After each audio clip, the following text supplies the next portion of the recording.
All right, Mikhaila Peterson, what are a few things that you've changed your mind on or changed perspective on in the last 5 or so years? So, food playing a role in health. And I guess this was more like 7 years ago, but I was completely opposed to food playing any role in health, which sounds ridiculous, but food playing a role in health, people being able to survive only eating meat, that was mind-blowing.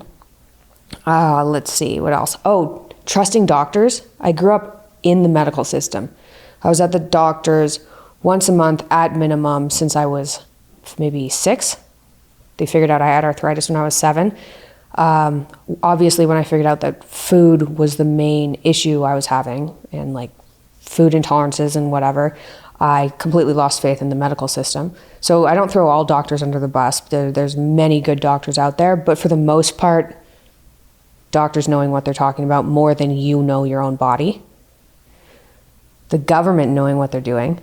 And that kind of fell apart after I realized maybe doctors don't know what they're doing, and then maybe figures of authority don't really know what they're doing, so I don't have very much trust in the government. I think you could kind of see that with Canada. I won't get into that, but the government not knowing what they're doing. And then, this might be more controversial, but in the last 2 years, I've felt the presence of God, and that is not something I had growing up, and I was never a full-blown atheist, not believing at all, but I believe in that now. So those would be my top 5 or 6 things. I also put a link down below for a company called Timeline if you're interested in a supplement that kind of has this impact. So Timeline is interesting because they use something called urolithin A, which improves what's called mitophagy. Mitophagy is like autophagy of the mitochondria.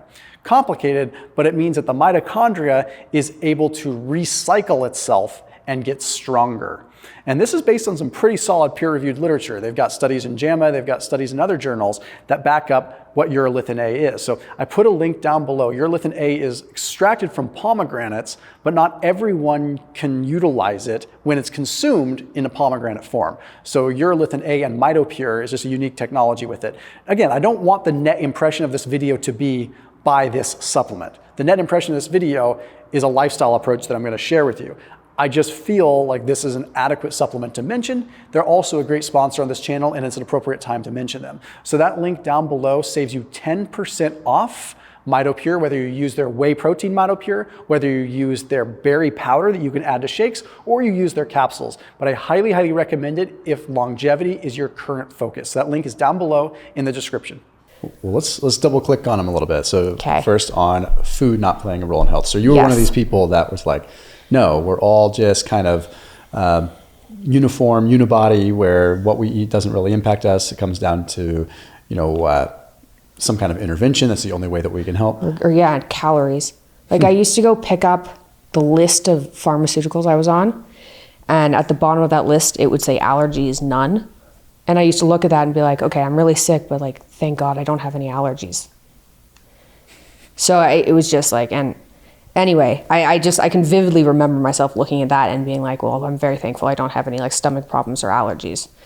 So that completely changed. And I talked to you about this before, but I think like I had a very prideful, I think also going to the doctors and saying, like my mom was always there saying, hey, she ate more oranges and her toes swollen. Could there be a correlation there? And the doctors would just laugh at her. Like it was pretty bad. Like, ah, ha, ha, no, that's not what causes arthritis. And so I really looked down on people that were saying, well, have you tried to change your diet? And I feel like a lot of people come up to you when you're sick and go, well, sleep better, exercise more, and eat better, and you'll get better. And it was like, I'm dying. Like my joints are disintegrating from arthritis. And you think if I change my diet, that's gonna work? Do you know how offensive that is after being in the medical system for 15 years? And so I was extremely opposed to any dietary changes. And I mean, I got desperate when my skin started to be impacted. I started getting these blistering rashes, which were terrible. And that's when I started thinking, okay, I need to do whatever I can to get better. And I started researching, and that's where I kind of came across literature linking gluten and celiac disease to rashes. And that's how I got started on the diet train, where it was like, okay, gluten seems to be playing a role. And then after that, I was like, well, I might as well give an elimination diet a shot and just make sure that diet's not playing a role before I start looking down like other avenues of healing. So with that was 7 years ago, you said? Yeah, 2015. Okay. So I guess 8.5 years ago or so. So that's when. Geez, time is passing quickly. What was the actual point in which you were like, wait a minute, food might be the answer here? The end of September 2015. So I went down to what I now know was a more restrictive version of the autoimmune paleo diet, and 30 days on that. And I was on all my medications except for the medications for arthritis, because I'd cut those out a little bit earlier to monitor the arthritic reactions. 30 days on the restricted autoimmune paleo diet, and I lost 3 pant sizes. I lost 5 pounds in 3 pant sizes. That's how bloated I was. So like, that wasn't a lot of weight. My face slimmed down, my skin healed, and I tried to reintroduce foods at the end of September. And I tried to reintroduce these banana almond muffins that were like, they didn't have anything bad in them. They didn't have any eggs. They were egg free. They were grain free. They were like everything free, but they had bananas and almonds in them. And I actually developed a nut allergy, so that was part of the problem. But I can't do bananas at all.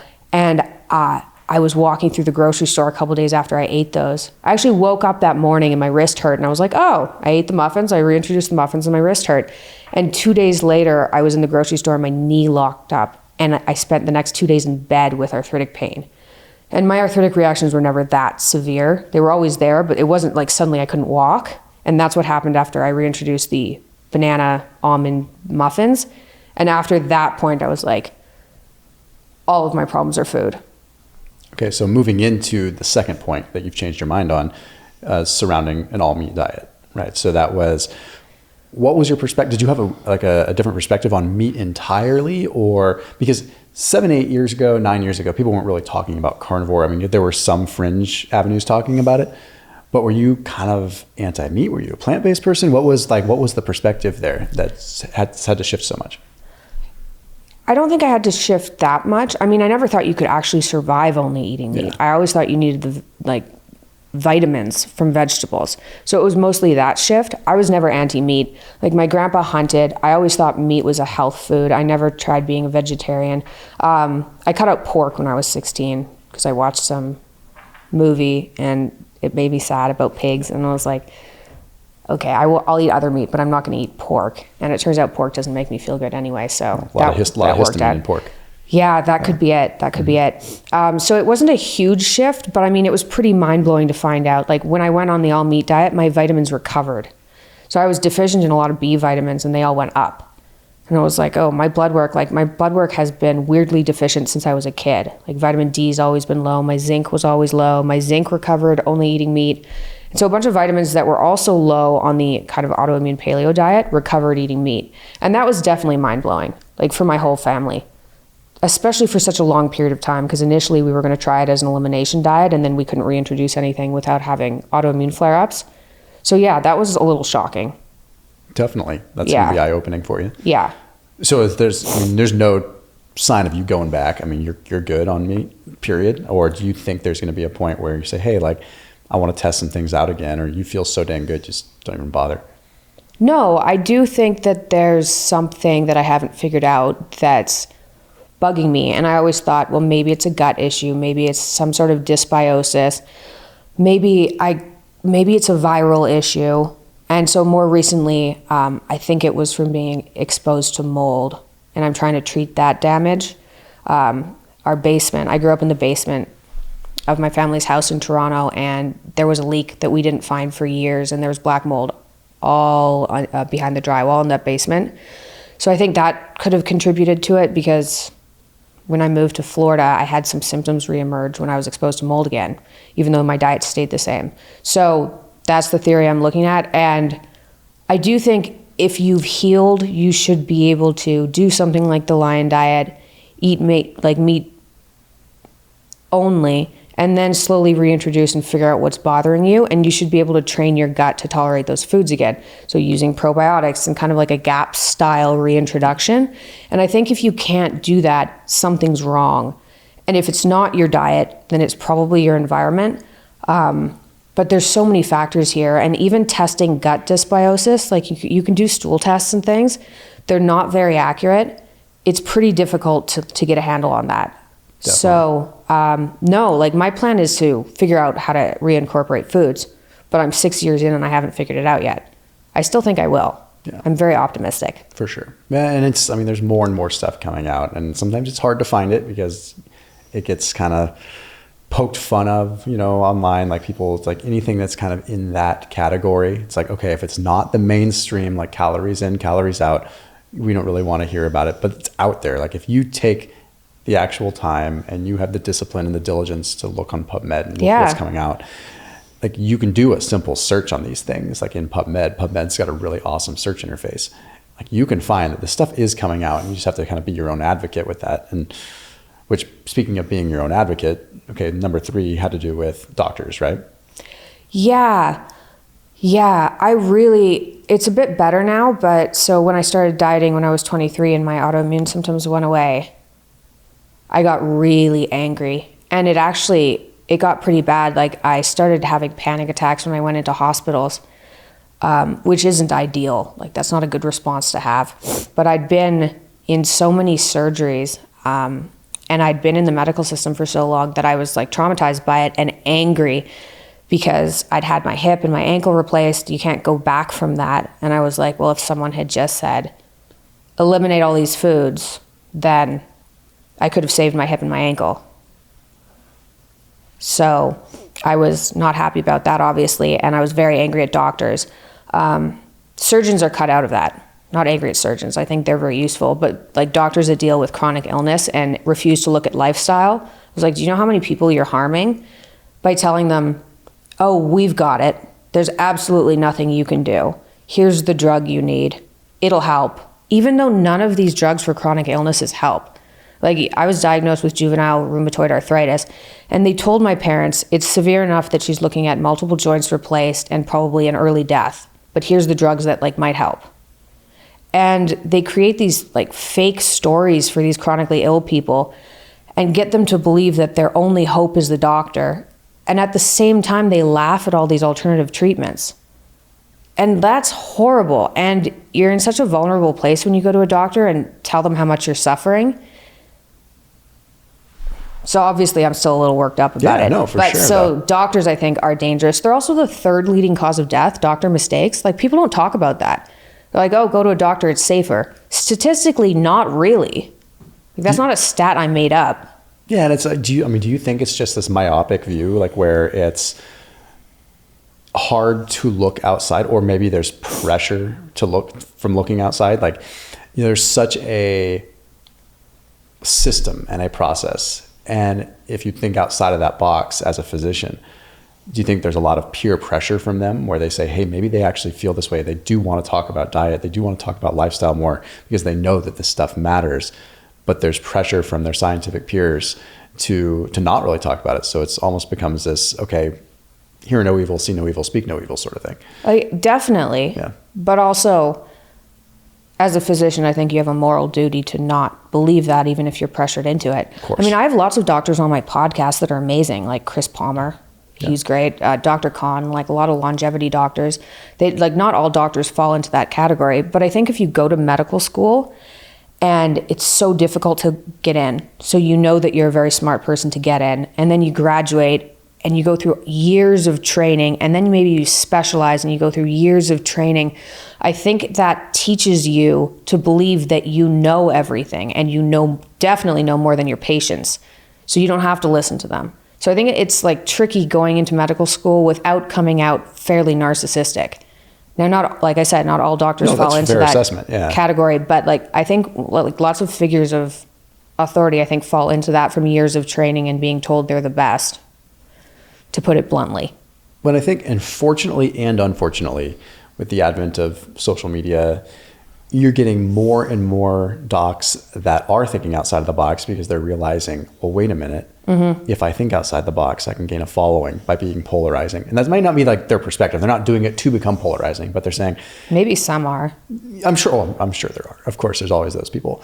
But there's a lot that are thinking like, wait a minute, like, no, if I really want to help people, then Definitely. And with the advent of more telehealth and this and that, they realize that like it's not all just like, there has to be a practical lifestyle approach. And I'm seeing, fortunately, at least the docs that are coming on my channel are ones that are like, hey, like I look at this differently. Like, I don't know, you know who Dr. Kyle Gillette is? No. He was on Huberman a year or so ago, and I've had him on my channel a couple times. And then finally I just literally hired him as my doctor, because I'm just like, this is, so he runs like kind of a concierge practice. Oh, that's cool. He is, not just saying this because he's my doctor, but like the perfect balance of Western medicine and also lifestyle. Right? Yeah. Like I feel, I'm also like, I'm not really you're not anti-medicine. Anti-medicine. Like antibiotics, they harm people, but they save people's lives. Surgery saves people's lives. And some of these medications save people's lives too. It's the specific doctor that gaslights you as a patient and won't look at other factors. It's those guys. And unfortunately, at least 5 years ago, because I've stopped seeing most doctors, that was all the doctors I saw. But I have lots of doctors on my channel that are amazing. And ideally, if you go through medical school, like I don't think you just go through medical school and then you turn into a narcissist.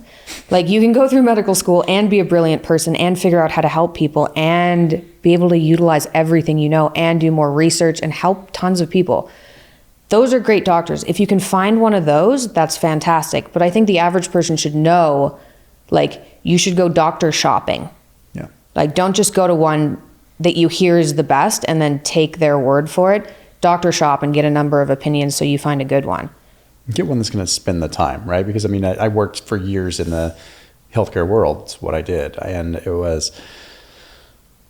it's a system, and it's streamlined, and it's designed to be efficient. It's not always designed for patient outcomes, right? And I think we're seeing more and more, like the fee-for-service model is a little bit more, unfortunately, people can't afford that. But the fee-for-service model is designed for patient outcome, because if there's not a result, then patient's not going to pay the doctor anymore, right? So it was kind of like those concierge routes, fee-for-service routes, changed the game for some of those docs. Like, hey, I can afford to spend 45 minutes with you, versus like McDonald's movement, like just let's like, how do we get in and out, patients in and out as fast as we can?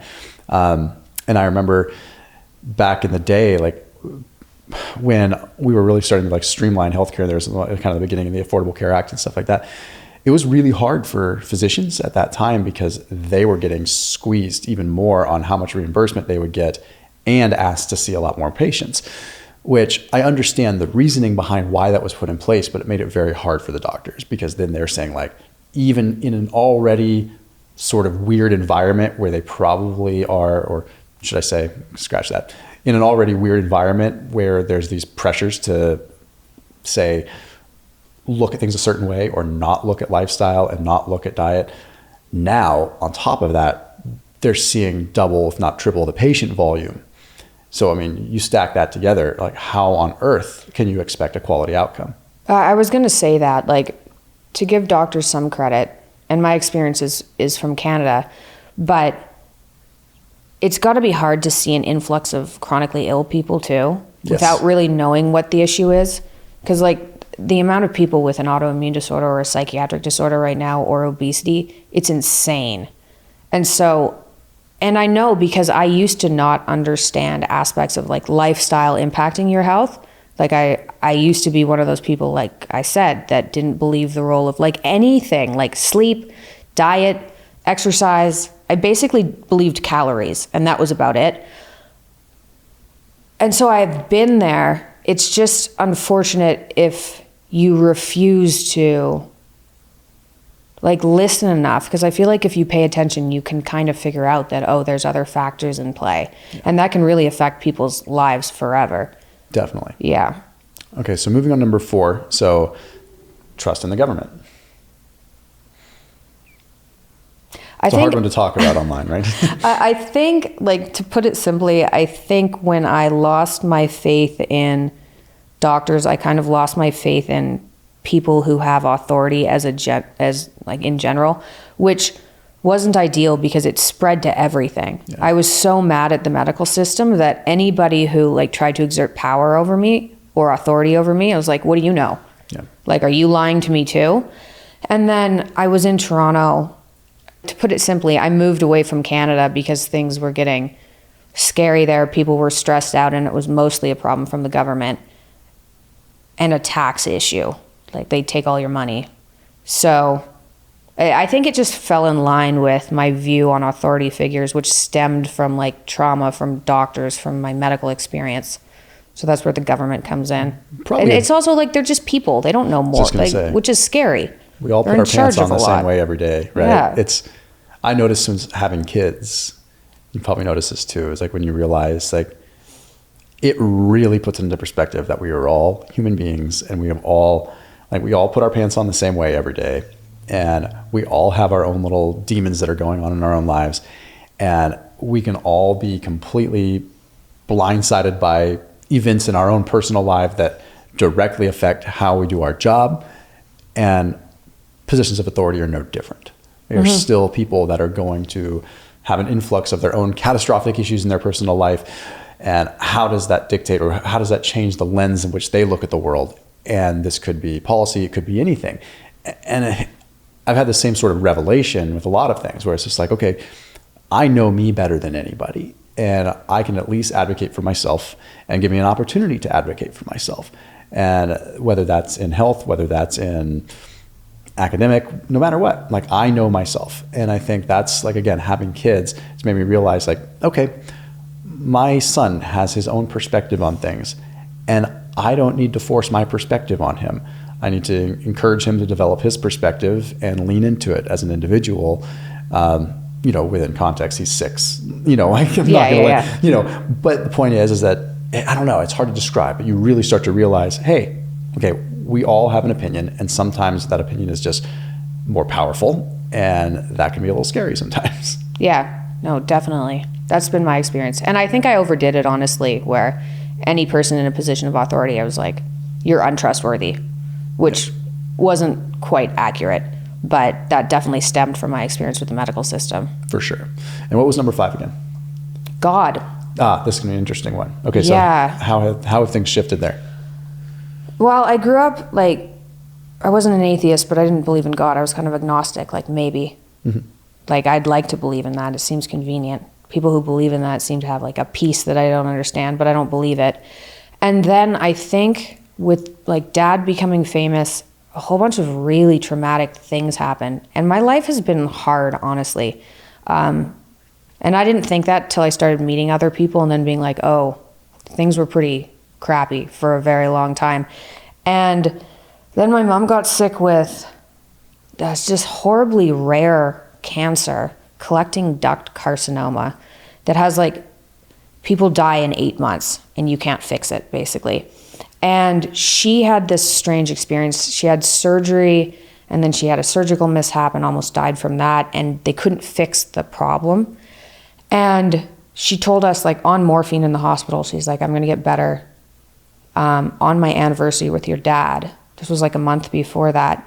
And we're like, okay, how do you know that? Like, this is not looking good for you. How do you know that? And she was like, God. And she was never, like, we have, like, family members and grandparents that are religious, but she wasn't religious. And she'd started praying and things when she was in the hospital. And the surgical problem, which we weren't able to fix, she flew down to the US, they couldn't fix it. It resolved itself on their anniversary. And so that happened, and I was like, I don't really know how to explain that. That's too much for me to logic out, because normally I can be like, well, maybe these are all coincidences, but that's quite a coincidence.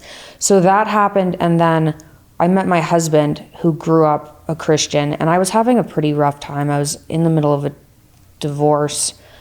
Well, I was at the end of a divorce, but it was, like, not good. My dad was still quite ill. And I was very, very stressed. And he was like, how are you doing? And I was like, well, I'm not depressed, but I'm, like, not doing well. And he was like, oh, you should ask God to reveal himself to you. Like, have you done that before? And I was like, no. So I prayed that night and, like, really begged, like, if there's anybody out there, like, show me. And the next day I had this overwhelming sense of calm in a fairly stressful situation that I hadn't experienced before. And a bunch of things in my life kind of switched directions. You know, when things are going badly and suddenly they're like, oh, I'm finally on the right track again? Well, like, 4 areas of my life did that in one day.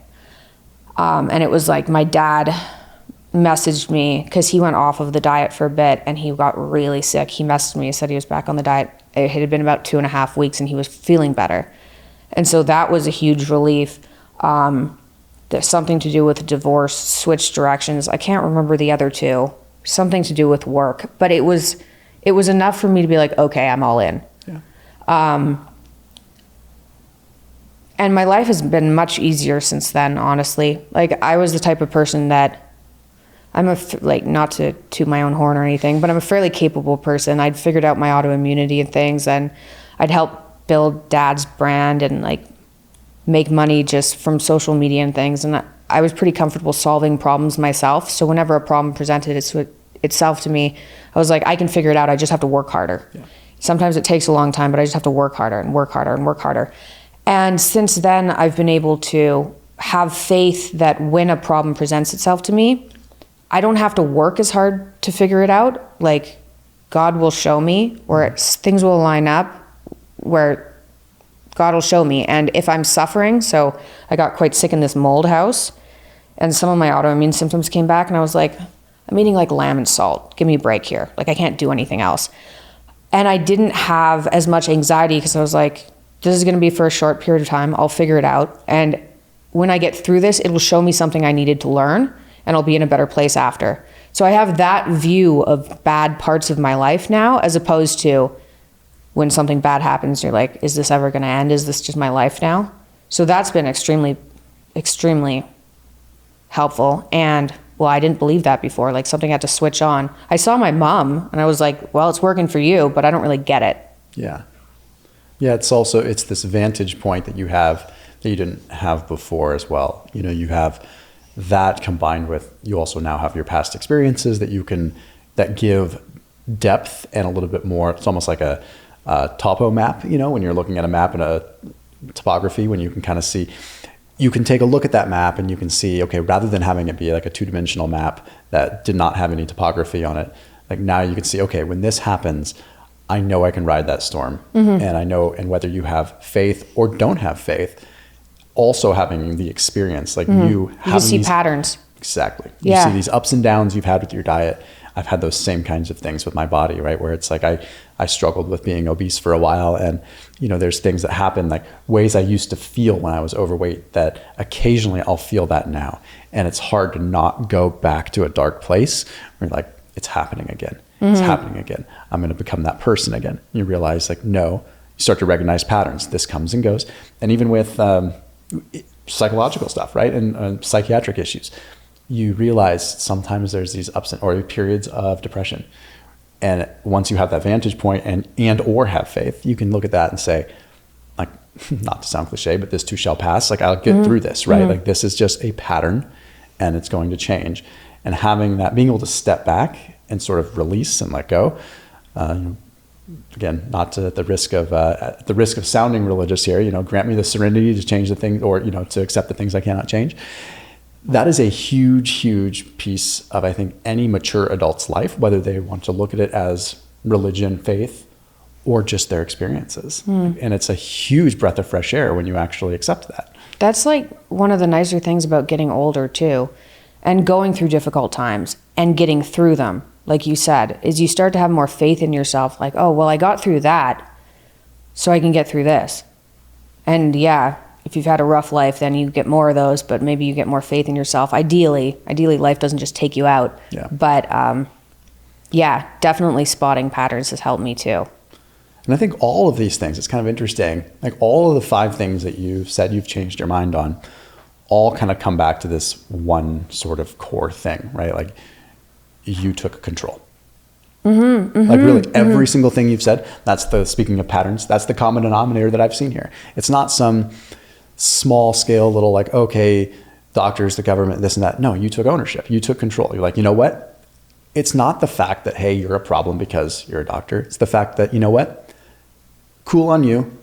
I'm going to do me, and I'm going to take control and ownership of this. And all, like, the 5 things you talked about, it's all the same kind of thing. Yeah. And it's kind of funny, like, when you talk to people and you realize there's these common themes, and that's seems like that's your recipe for feeling better. Yeah, well, it's funny. So in 2015, when I decided to get better, I had never decided to get better because I'd been told I can't get better. So it was never an option for me. It was like, well, I have arthritis and I have depression and it's me and I can't do anything about it, which is why I'm on medication. So I never thought I'm going to try to get better because that wasn't an option. But then I started getting sicker and I got this rash, like blistering rash. And I was like, well, I seem to be getting worse. I'm not just like staying sick, I'm getting sicker. And it was January 2015 and I was in makeup. It was December 2014 actually. And I was in makeup school. I don't know why I decided to go to makeup school. I wear makeup now, so I guess it was helpful. But my wrist was bothering me so much that I was like, I think I'm headed for a wrist replacement, which wasn't that far of a stretch because I have my hip and ankle replaced. Yeah. And it was really bugging me. And I was like, what am I doing being a makeup artist? And it was that month that I was like, I'm going to fix myself. And I think I switched because I got so sick that I was like, if I don't get better, I'm going to die. And I'd had relatives with autoimmune disorders that had died before they were 30 from their autoimmune disorder. And I was like, I think I'm one of those. I think I'm going to die if I don't fix myself. And I had a real switch in my head. And I went back to school. I went to biomedical science. I went back to school and was like, maybe I need a PhD in immunology. Like, I need to figure out what's going on. I need to figure out how my medications work. I need to figure out what's making me sick. And then I just spent all my time researching, trying to figure out what was making me sick. And that was like December, January. It took until September putting myself into remission after having arthritis and these issues since I was 2. It didn't take very long once I was like, I need to fix this or I'm going to die. So it was a mind shift. It's just unfortunate that it took me so long. I wasn't that old, I guess. I was 23. But still, it would have been nice to have gotten there sooner, maybe before the hip and ankle replacement. But it was definitely a mind shift that like allowed me to open my mind to the possibility of being better. For sure. I mean, isn't it wild how just the distractions of life are probably what keep us from really being in touch with ourselves and being able to understand what's happening. Like biologically, 200, 300 years ago, we'd be alone with ourselves for so much time that you would recognize patterns and recognize issues so much faster. And you wouldn't be considered a complete freak of nature if you cut out dairy because you realized in sitting with yourself that you don't feel very good when you eat dairy. And no one would probably shame you. You wouldn't be the village idiot. You'd be someone that's probably seen as, oh, wow, that person's smart. They've figured out but the amount of time it takes us to understand what affects us as human beings and bio-individually and how we physically feel, it takes exponentially longer because it's just the distractions of life. And it's so it's so interesting because if you get down to the core of like, hey, if I really know myself, I know what's best for me. I'm going to make those decisions. And nobody's going to tell me otherwise. It's just straightforward. Mm. But I don't know. It's a hard one to describe, but you're just covered up. It just takes so much longer. It took you till you're in your 20s to realize that. And it might take other people until they're in their 60s. And I don't want to say it's, when it's too late, sometimes it is too late, right? You can't start understanding how your body works, what's affecting your body, what is impacting you psychologically, physically, digestively, until it's far too late. And that can be sketchy. Yeah, that's part of the reason I suggest elimination diets to people, even if it's for a short period of time, because there's a lot of factors that play a role in how you feel. And I think especially people on medication, it's cloudy. Their intuition is clouded. So it's hard to tell how you feel. Like I was bloated all the time before I started dieting. I didn't know I was bloated. Like for my entire life, I was bloated. I didn't even know what it felt like. I ignored all these like different aches and pains and things because I had arthritis. So I couldn't really feel them. I was just like, ignore the pain and suffering and like get on with life.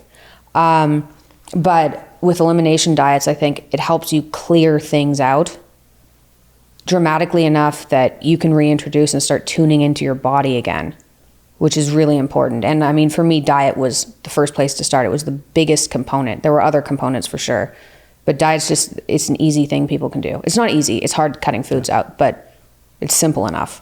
I think people feel that when they fast for a short amount of time, right? Like it's like you take someone that's never fasted, never done an elimination diet, and you have them fast for 48 hours.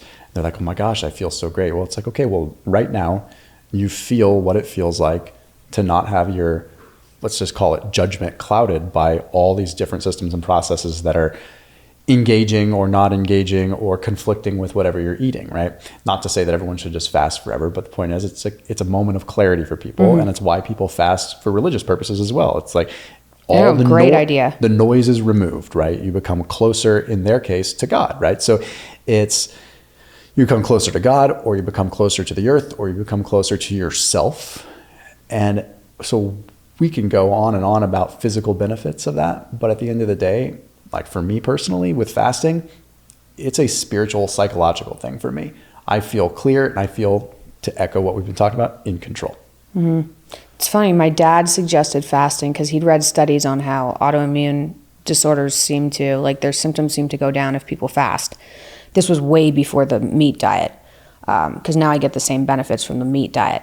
But I tried fasting when I was in university, when I was eating like just terribly delicious foods, terrible foods. And I was on a bunch of medications. I tried fasting. I think I lasted until 4 p.m. before I thought I was going to pass out. Isn't that crazy? Wow. I couldn't do it. I was like, I feel way worse. This is not working for me at all. And then once I cut out foods and everything, fasting's easy. Like I can eat once a day easily. I can go multiple days of fasting. I don't do that very often anymore. I used to. And it was pretty easy. It was like, oh, this is completely different. I thought I was going to die when I was eating carbs. Funny, huh? Wild, right? Yeah. It's the same kind of medication too, though, probably played a role there. Yeah, because there's definitely a serotonergic effect when people are fasting as well, and dopaminergic. So like you're essentially, and it's amazing. You're bringing yourself back to baseline, right? It's like there's evidence to support that. It's like, I mean, if you have cravings, then fasting might be a great way to just kind of like nip those really quick. But again, not everyone can do them. And when you're coming off of like some sort of high carbohydrate based diet where you're never giving yourself, I don't know, any break from food whatsoever, right? You're just constantly bombarding your body, and all of a sudden it's a huge shock to your system. Whereas for you now, you're already halfway there. You're already producing ketones. You're already, so like that entire gray area, transition area is totally gone. Yeah. So, what would your words of wisdom be for people that are trying to change their diet, just kind of as parting words for people that are like, hey, like I'm trying to make what's the biggest lifestyle change that you think someone can pull? What's the biggest lever they can pull? I think if you can change your belief system into believing that, for lack of a better word, you have the power to change your life, I think that's the biggest thing. Is people are way stronger than they're led to believe. And like part of the reason I was angry at doctors is because I think the bad doctors can take away that strength, saying you're not in control, you don't have control over this. So like mostly what I tell people from a psychological perspective is you have the control to change your life and like create an amazing life. You can go from being chronically ill to being healthy.